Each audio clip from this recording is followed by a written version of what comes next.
Welcome to World Classic Literature Booklist. This is my World Classic Literature Booklist. This is available for free for you down below. I've been working on it for about a year and a half.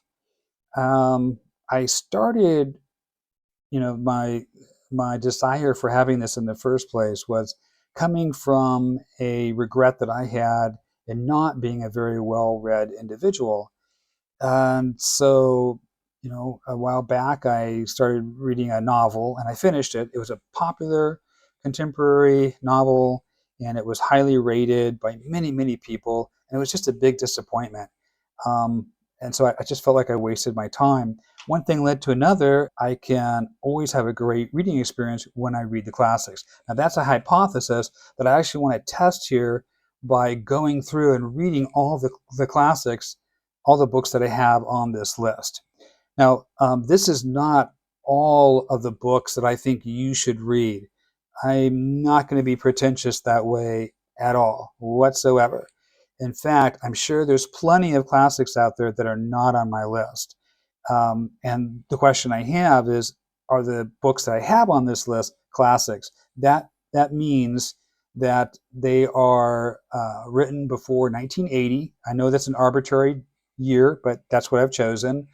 And they have to offer many gifts. If they don't offer many gifts, such as sharpening my analytical thinking, helping to improve my eloquence, improve my vocabulary, on and on. There's a previous meeting where I talk about the 7 benefits, and there's even more benefits besides that. I just thought that those 7 that I identified tended to be more objective. And objectivity is not something I was getting by reading books from the entertainment category, the contemporary novels and so forth. Whenever somebody would recommend that to me, it was always hit or miss. And it's frustrating to waste your time. You try to find somebody who has similar tastes as you, and it's still hit or miss. So is it still going to be the same situation with the classics, or am I going to get a great reading experience every time? So I want to be well read. I want to have a wide variety of material out there. And so part of the experiment is to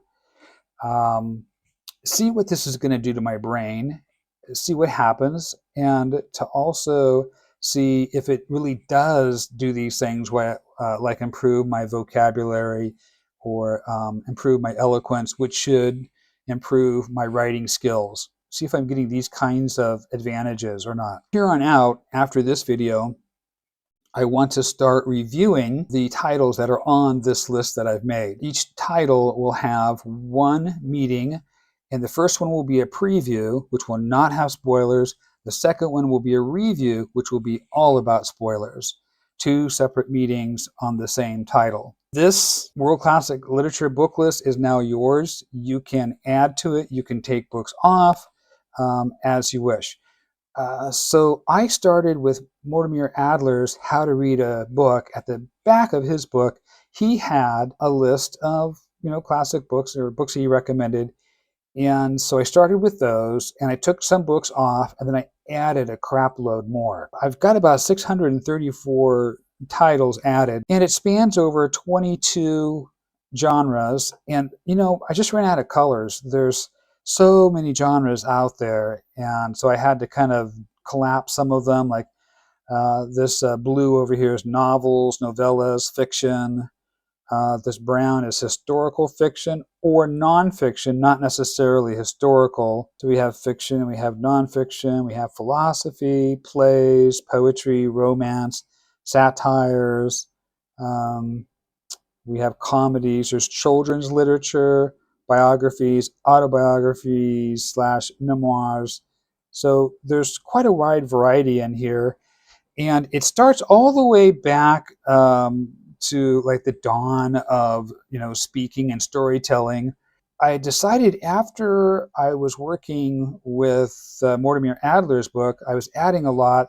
I decided that these books that I have on here are just Western focused, and so I don't have a lot of other variety. I got the idea, like, I want it to be the whole world. I want to be well read. I want the whole world. I went all the way back as far as I can in time, so that I can reasonably go. Okay, so I wanted something that's all over the world, so I began looking at each continent, and then in each continent going through the countries and which books, each of those countries loved, their culture loved, and then I would add that to the list here. A lot of times the book was not translated to English, so I can't add it. So unfortunately, there's quite a few out there that have not been translated into English. So what's my criteria for adding the books? I can honestly say that there are classics out there that are not on this list. And some of this has to do with my interest. Like, I'm not willing to read certain books. Like, I think on Adler's list, he had Euclid. I think he was something about geometry, and I'm just not doing it. I'm just not. Maybe I'll come back and pick that up, after I finish reading this book list here, which will take me about a decade and a half. I also wanted to know where these books came from. I wanted to make sure they got a good variety, so I did different colors as far as the genres.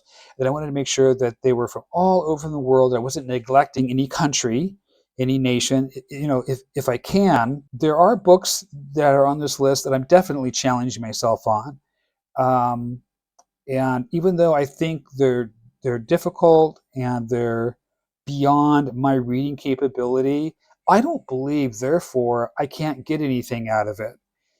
It is written in English, and there are companion texts. There are other ancillary material out there that I can draw upon when reading the difficult text. So I just don't buy that I have to qualify in order to read the book. Um, it's there for me, and it's going to be a struggle, but that's what it is. Some of these very difficult books are studied by graduate students. Well, they also struggle. Anybody struggles when they read these super difficult books. So what's wrong with that? Struggle. There's nothing bad about that. And you're going to grow. You're going to grow from it. So it's like, what's the point of reading something you don't understand? Well, you know, what's the point of reading something that you understand everything? How did I get these books? Okay, so I was doing some researching and looking at the top 50, the top 100, the top 500 classics. And so there are books that show up again and again and again. These are the classics. These are the Great Gatsby. These are all, a multitude of Charles Dickens books. It's Dante's. So I put asterisk next to that. So use this list as you want. I'm going to go through every single book here. I am not allowed to DNF any book on this classic list. I've been pretty fussy putting it on here in the first place. For the other category of entertainment books, I'm allowed to DNF those. And by the way, DNF for me means dropped, never to be finished. So I must go through and finish every single book. So let's see how I've set this up here. Down here at the bottom of the genres, we have popular classic. Now that's me doing this, the 2 stars. Down here, the Iliad, the Odyssey. These are the classics. Maybe that's how you want to use this list. You just want to pull those out. Everything is in chronological order. There's a big advantage for that, which I talk about in the last meeting before this one. If you just read the ones that have the double asterisks in the order that they're in, it will still be in chronological order. You'll still get an advantage from that. So the way I basically set this up is to have the time periods over here, as you can see, and then this is Western. The main descriptions of the time periods. But every so often, like this one here, the Epic of Gilgamesh from Mesopotamia, this seems to be like a different area. So I've put that in brackets. That's separate. Or like in Asia, I put that in brackets and show what time period it's referred to as. Let's take a look at the first one here just to see how it's set up. So starting from the left, it has the year there. That's called a tilde, that little symbol there, and it means approximately.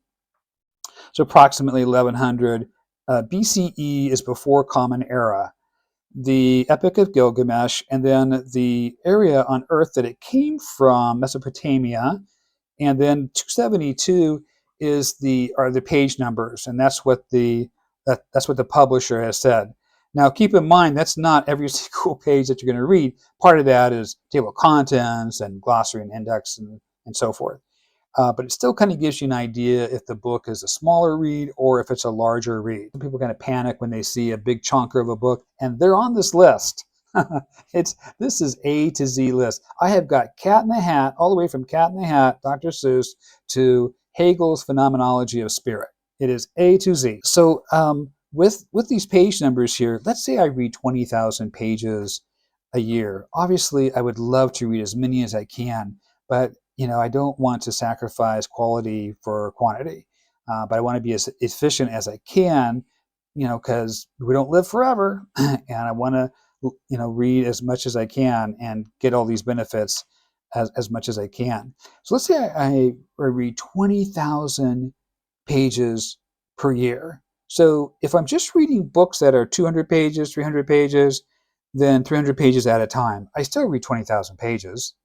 Or let's say I'm reading off of this list and it's 700 pages. Like, look, there's the Iliad, 700 pages here, 500 pages there, 100 pages there. And it still comes out to 20,000. What's it matter? I'm still reading 20,000 pages. They're just allotted differently. I think the idea also is that if you get a big book, what if you don't like it? And then you're stuck with it. So I talked somewhat about that in our last meeting about the three psychic pains and coming to grips and learning to shoulder some of the burden, a little bit of a burden, like having some confusion, having some boredom, what to do when you have that. And it's like, it's okay to be bored a little bit. It's okay to be confused.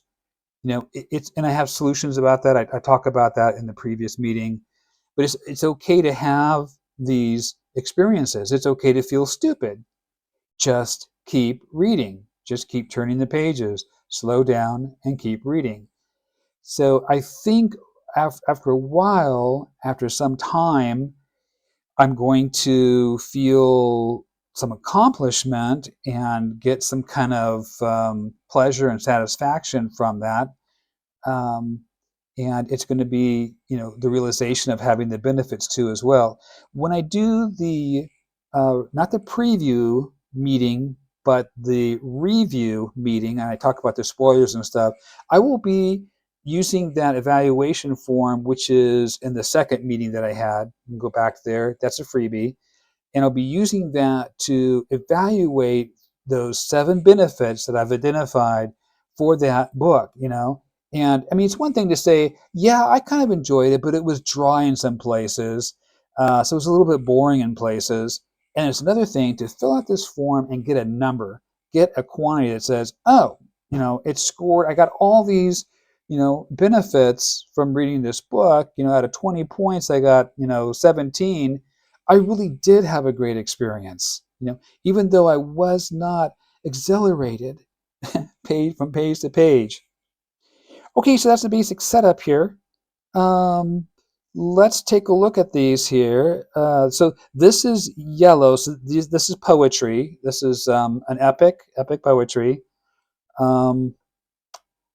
And I just want to show this to you a little bit. Okay, so the classical Greek period over here, and then we have some plays. So the red ink is the genre of plays, and the page number here, like for the first one, Prometheus Bound, is 36 pages. It's a pretty fast read, and the cool thing about this book is that it ties into Western culture a lot.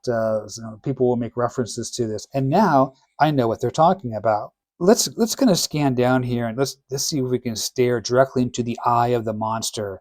I'm talking about those chonker books, okay? So we got 36 pages, 48, 46, 848, and this is a history book.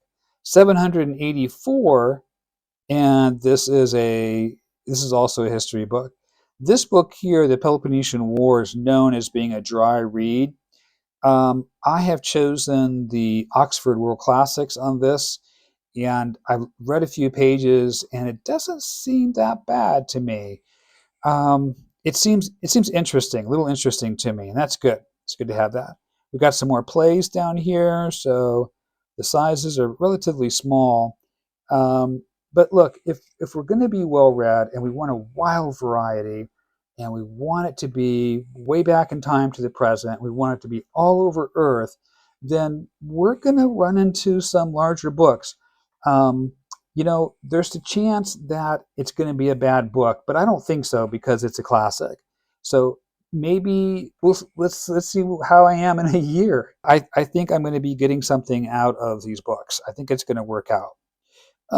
Let's see, 496, 384, 408, 408.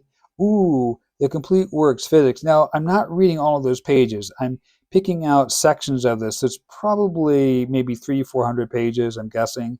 232. This is bright fluorescent green, and this is the genre of children's literature. So it's great to have just this wild variety. Um, and I like reading it in chronological order because it lines up with what actually happened in history and stuff. We have Sappho's, we have some more poetry, 224, 416.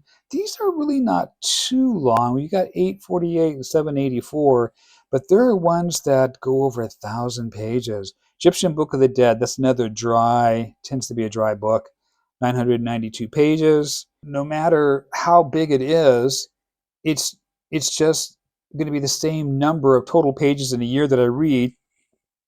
It's just like a larger chunk at a time that I'm reading. 336, 160. Some people are turned off, or maybe that's not the right word to use. They're intimidated by the idea of endnotes and footnotes.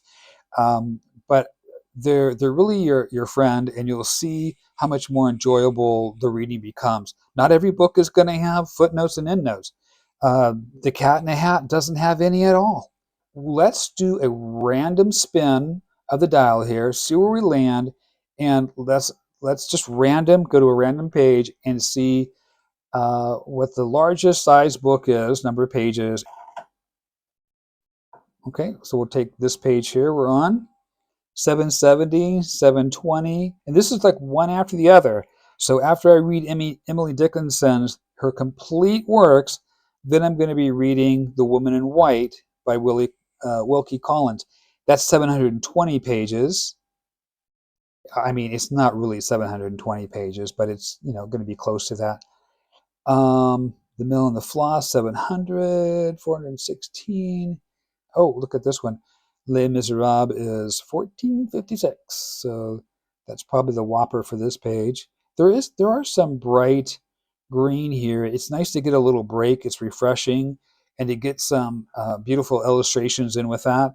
So look at this. We have 1868, Louisa May Alcott, Little Woman. What about Little Men? Oh, it's right down here. So why didn't I put them right after the other? It's like, don't you want to, read them right after another? I don't. I want to read them how they popped into the world. So after I read Little Woman, I'm not going to read Little Men. I'm going to read Ragged Dick, and I'm going to read the complete 2 years before the Mass, and then Gustav Flaubert, Sentimental Education, and then Dostoevsky, The Idiot, and then Tolstoy's War and Peace, which is 1,200 pages.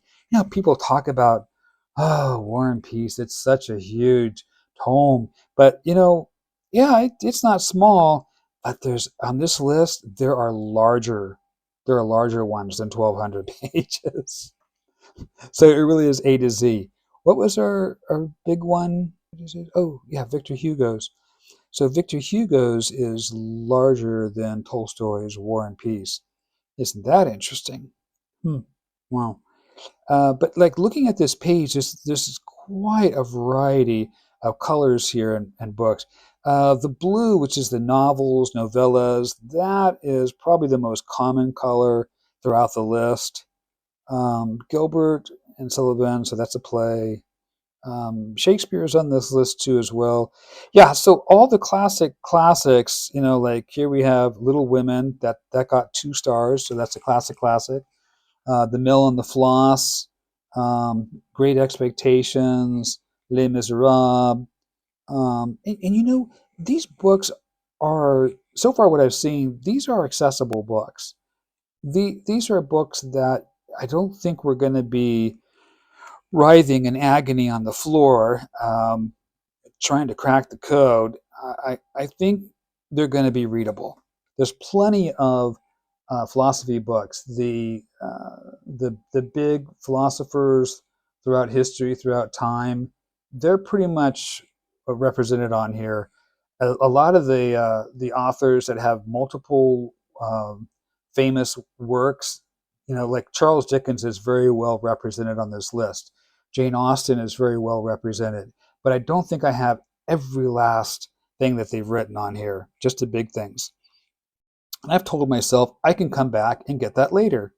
These books that were tomes, they're readable. They are approachable. Um, let's see here. Okay, so what you don't see on here are the publishers.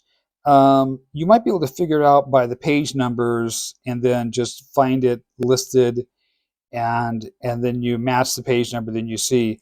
When I am doing the meetings and I have the preview and the review meeting for the title, of course I will be showing which publisher. You know, I'll show the book cover, and so you'll be able to see which book I actually chose. But if you wanted to, like right now, start pulling books off of this, like let's say you wanted to read Tess of the Herbervilles, you could use that number 512, and that probably give you a clue as to which one. Sometimes I do tell, like this one here, 1890, his selected works, Guy's selected works, is a Norton Critical Edition. There's not so many of those. That one and then the Oxford World Classics, those are the two that I like the most. Then after that, it would be Penguin. We have a poetry collection. There's plenty of poetry in here. Robert Louis Stevenson, I think this one is listed as a adventure, but it could also be children's literature. So sometimes I'm kind of like, which genre do I choose? Okay, Rudyard Kipling, Red Badge of Courage. So there's a lot of the books here I'm really looking forward to reading. I'm not seeing Japanese ghost stories. Doesn't that sound interesting? The next video, The Epic of Gilgamesh, and I'll start with the preview of that.